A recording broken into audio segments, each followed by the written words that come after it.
Hello friends, ओम श्री गणेशाय नमः। जय श्री कृष्ण। आप सभी का स्वागत है आपके अपने यूट्यूब चैनल पर।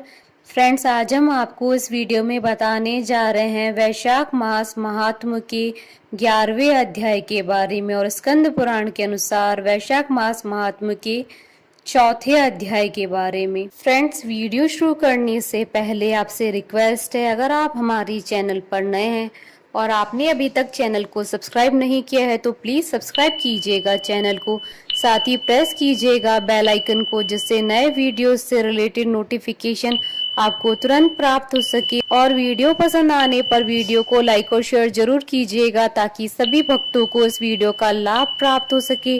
और कमेंट बॉक्स में जय श्री कृष्णा जरूर लिखिएगा। वैशाख मास महात्म सब प्रकार के विघ्नों का नाश करने वाले तथा सारी सृष्टि का पालन करने वाले श्री गणेश जी तथा ज्ञान के दाता देवी श्री सरस्वती जी तथा सब पुराणों के कर्ता श्री व्यास जी तथा श्री गुरुदेव जी के चरण कमलों में नमस्कार करके भगवान की श्रद्धा और भक्ति रस में डूबे हुए वैशाख मास महात्म्य की कथा कहती हूँ।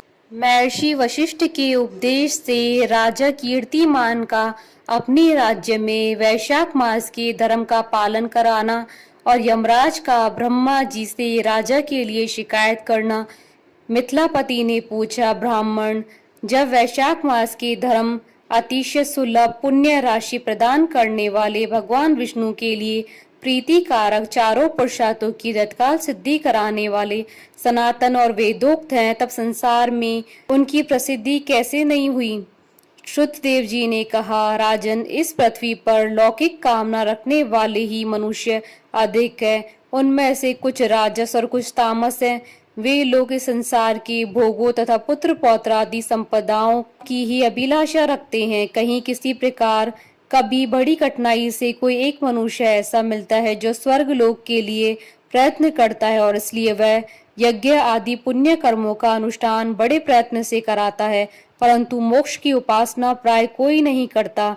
तुच्छ आशाएं लेकर बहुत से कर्मों का आयोजन करने वाले लोग प्राय काम्य कर्मों के ही उपासक है। यही कारण है कि संसार में राजस और तामस धर्म अधिक विख्यात हो गए हैं, परंतु सात्विक धर्मों की प्रसिद्धि नहीं हुई। ये सात्विक धर्म भगवान विष्णु को प्रसन्न करने वाले हैं, निष्काम भाव से किए जाते हैं और इस लोक तथा परलोक में सुख प्रदान करते हैं। देव माया से मोहित होने के कारण मूढ़ मनुष्य इन धर्मों को जानते नहीं है। पूर्व काल की बात है, काशीपुर में कीर्तिमान नाम से विख्यात एक चक्रवर्ती राजा थे। वे इक्ष्वाकु वंश के भूषण तथा महाराज नृग के पुत्र थे। संसार में उनका बड़ा यश था। वे अपनी इंद्रियों पर और क्रोध पर विजय पा चुके थे। ब्राह्मणों के प्रति उनके मन में बड़ी भक्ति थी। राजाओं में उनका स्थान बहुत ऊंचा था। एक दिन वे मृग्या में आसक्त होकर महर्षि वशिष्ठ के आश्रम में आए। वैशाख की चिलचिलाती हुई धूप में यात्रा करते हुए राजा ने मार्ग में देखा, महात्मा वशिष्ठ के शिष्य जगह जगह अनेक प्रकार के कार्यों में विशेष तत्परता के साथ संलग्न थे। वे कहीं घोंसला बनाते थे और कहीं छाया मंडप किनारे पर झरनों की जल को रोककर स्वच्छ बावली बनाते थे। कहीं वृक्षों के नीचे बैठे हुए लोगों को वे पंखा डुलाकर हवा करते थे। कहीं ऊख देते, कहीं सुगंधित पदार्थ भेंट करते और कहीं फल देते थे। दोपहर में लोगों को छाता देते और संध्या के समय शरबत। कोई शिष्य घनी छाया वाले वन में झाड़ बुहार कर साफ किए हुए आश्रम के प्रांगण में हितकारक बालू का बिछाते थे और कुछ लोग वृक्षों की शाखा में झूला लटकाते थे। उन्हें देखकर राजा ने पूछा, आप लोग कौन हैं? उन्होंने उत्तर दिया, हम लोग महर्षि वशिष्ठ के शिष्य हैं। राजा ने पूछा, ये सब क्या हो रहा है? वे बोले, ये वैशाख मास में कर्तव्य रूप से बताए गए धर्म हैं, जो धर्म अर्थ काम मोक्ष चारों पुरुषार्थों के साधक हैं। हम लोग गुरुदेव वशिष्ठ की आज्ञा से इन धर्मों का पालन करते हैं। राजा ने पुनः पूछा, इनके अनुष्ठान से मनुष्य को कौन सा फल मिलता है? किस देवता की प्रसन्नता होती है? उन्होंने उत्तर दिया, हमें इस समय यह बताने के लिए अवकाश नहीं है। आप गुरुजी से ही यथोचित प्रश्न कीजिए। वे महायशस्वी महर्षि इन धर्मों के यथार्थ रूप को जानते हैं। शिष्यों से ऐसा उत्तर पाकर राजा शीघ्र ही महर्षि वशिष्ठ के पवित्र आश्रम पर, जो विद्या और योग शक्ति से संपन्न था, गए। राजा को आते देख महर्षि वशिष्ठ मन ही मन बड़े प्रसन्न हुए। उन्होंने सेवकों सहित महात्मा राजा का विधि पूर्वक आतिथ्य सत्कार किया।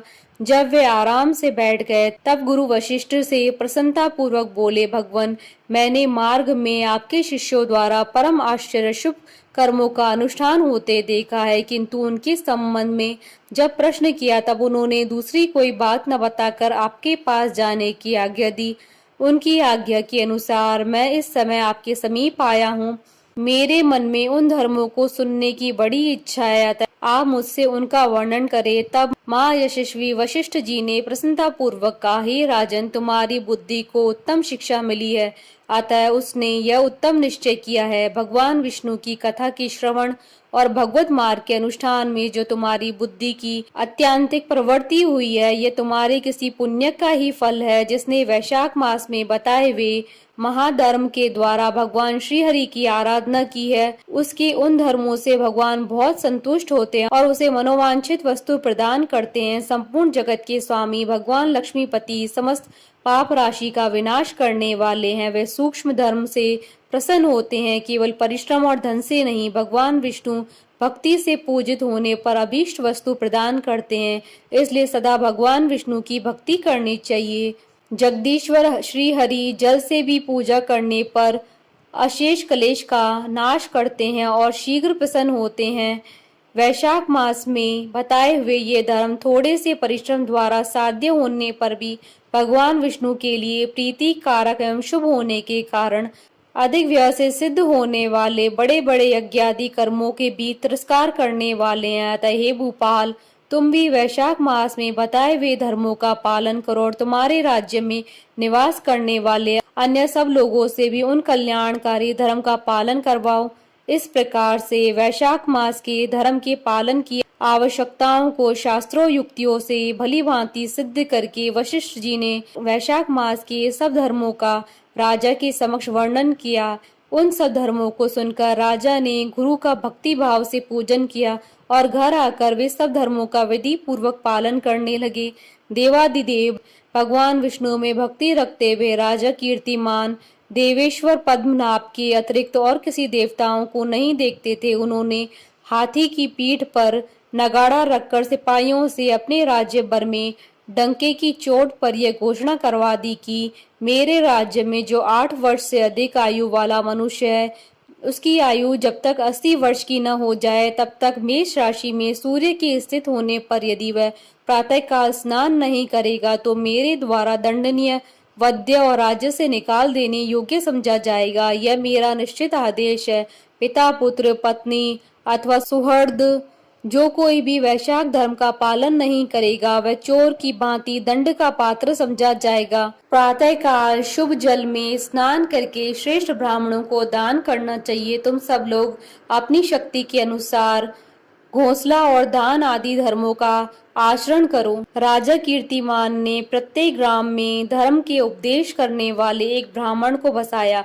5-5 गांवों पर एक एक ऐसे अधिकारी की नियुक्ति की जो धर्म का त्याग करने वालों को दंड दे सके। उस अधिकारी की सेवा में 10-10 घुड़सवार रहते थे। इस प्रकार चक्रवर्ती नरेश के शासन से सर्वत्र और सब देशों में यह धर्म का पौधा प्रारंभ हुआ और आगे चलकर खूब बड़े हुए वृक्ष के रूप में परिणित हो गया। उस राजा के राज्य में जो लोग मर जाते थे वे भगवान विष्णु के धाम में जाते थे। वहां के मनुष्य को विष्णु लोक की प्राप्ति निश्चित थी। एक बार भी वैशाख स्नान कर लेने से मनुष्य यमराज के पास नहीं जाता है। अपने धर्म अनुकूल कर्म में स्थित हुए सब लोगों के विष्णु लोक में चले जाने से यमपुरी के सब नरक खाली हो गए और वहां एक भी पापी प्राणी नहीं रह गया। वैशाख मास के प्रभाव से यमपुरी के मार्ग की यात्रा ही बंद हो गई। सब मनुष्य दिव्य आकृति धारण करके भगवान के धाम में जाने लगे। देवताओं के जो लोक हैं वे सब भी शून्य हो गए। स्वर्ग और नरक दोनों के शून्य हो जाने पर एक दिन नारद जी ने धर्मराज के पास जाकर कहा, धर्मराज, आपकी इस नरक में अब पहले जैसा कोलाहल नहीं सुनाई पड़ता है। पहले की भांति पाप कर्मों का लेखा भी नहीं लिखा जा रहा है। चित्रगुप्त जी तो ऐसे मौन भाव से बैठे हुए हैं जैसे कोई मुनि हो। महाराज, इसका कारण तो बताइए।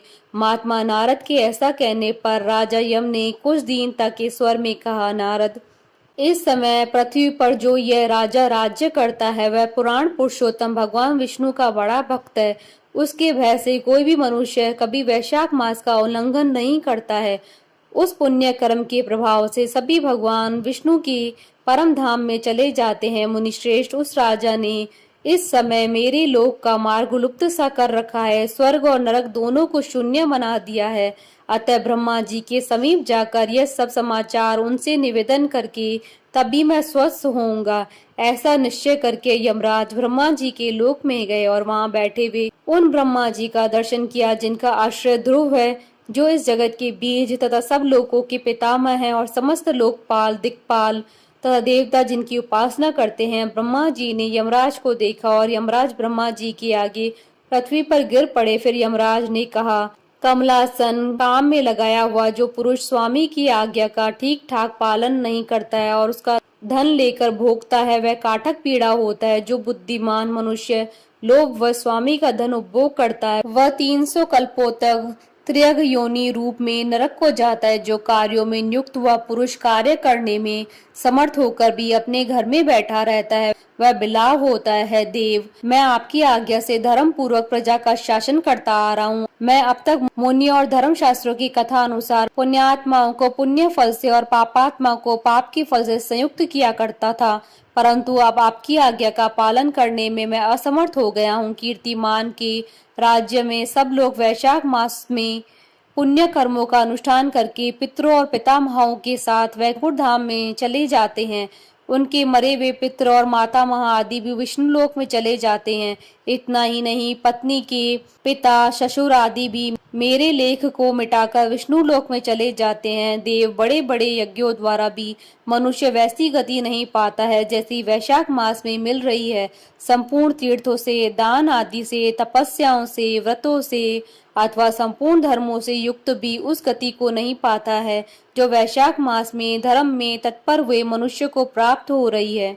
वैशाख मास में प्रातः काल स्नान करके देव पूजन, मास महात्म की कथा का श्रवण तथा भगवान विष्णु को प्रिय लगने वाले तदनुकूल धर्मों का पालन करने वाला मनुष्य एकमात्र विष्णु लोक का स्वामी होता है। और जगतपति भगवान विष्णु के लोक की तो मेरी समझ में कोई सीमा नहीं है, क्योंकि सब ओर से कोटि कोटि प्राणियों का समुदाय वहां पहुंच रहा है तो भी वह बढ़ता नहीं है। इस संसार में पवित्र और अपवित्र सभी लोग राजा की आज्ञा से वैशाख मास के धर्म का पालन करके विष्णु लोक को जा रहे हैं। लोकनाथ, उनकी प्रेरणा से संस्कारहीन मनुष्य भी वैशाख मास के स्नान से वैकुंठ धाम में चले जाते हैं। वह केवल भगवान विष्णु के चरणों की शरण लेने वाला है, जान पड़ता है वह समस्त संसार को विष्णु लोक पहुंचा देगा।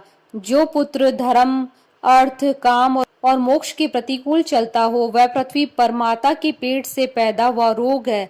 वह अधम पुरुष अपनी माता का घात करने वाला कहा जाता है। किंतु राजा कीर्तिमान की माता और उसकी पत्नी का पुण्य संसार में विख्यात है। उसकी माता एकमात्र वीर जननी और वह राजा निश्चय ही संसार में बहुत बड़ा वीर है। जिस प्रकार कीर्तिमान मेरे लिपिकों को मिटाने में उद्यत हुआ है, ऐसा उद्योग पुराणों में और किसी का नहीं सुना गया है। भगवान विष्णु की भक्ति में तत्पर हुए राजा कीर्तिमान के सिवा दूसरे ऐसे किसी को मैं नहीं जानता जो डंका बजाकर घोषणा करते हुए लोगों को ऐसी प्रेरणा देता हो और मेरे लोगों के मार्ग को विलुप्त करने की चेष्टा कर रहा हो। इति श्री स्कंद पुराण महात्म का 4th अध्याय संपूर्ण हुआ। बोलिए भगवान विष्णु की जय, सनातन धर्म की जय। हमारे साथ इस वीडियो में अंत तक बने रहने के लिए आपका धन्यवाद। ओम श्री गणेशाय नमः। जय श्री कृष्ण।